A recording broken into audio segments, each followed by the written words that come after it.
Ito ngayon ang flash report ni Boy Waray ng Lawang Northern Samar.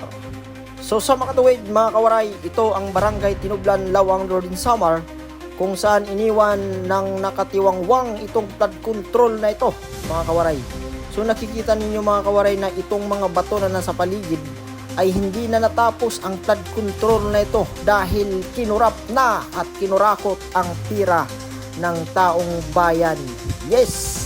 Nakikita nyo mga kawaray na ayan ang kalagayan ng barangay Tinublan, Lawang Northern Samar, kung saan yung mga bahay nahuhulog na dahil sa lakas ng agos at sa pagbaha na dito sa barangay Tinublan. So ayan, nakikita nyo mga kawaray itong mga bato na nasa paligid na nadamuhan na lang dahil sa kababayaan at iniwan ang proyektong itong hindi natapos. At sana naman mga kawaray ay ito aksyonan ng ating gobyerno at ito ay makita ng ating Pangulo na si Pangulong Bongbong Marcos at maaksyonan ang ganitong sitwasyon at kalagayan dito sa barangay Tinublan, Lawang Northern Samar, kung saan nahihirapan na ang mga tao dito dahil sa kanilang bahay na unti-unting nauubos at nawawasak dahil sa flood control na iniwan na ito. So nakikita nyo mga kawaray na marami na ang mga bahay dyan na nahulog dahil sa paglakas ng mga ulan, paglakas ng agos ng tubig dahil hindi kayang pigilan ng lupang ito ang pagguho.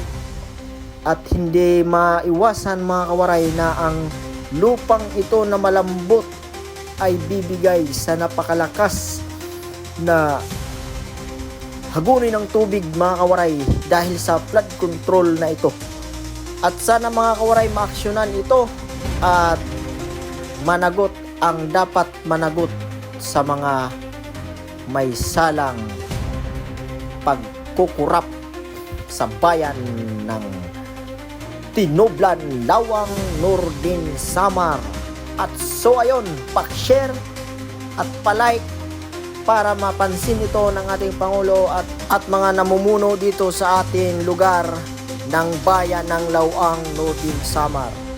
At yun lang mga kawaray, wag na pa nating itong paatagalin pa at sana maaksyonan to at maayos at maibalik ang pira ng taong bayan at mapunduhan na ito at maging maayos ang flood control na iniwan na nakatiwangwang na ito. Yun lang mga kawaray, thank you for watching.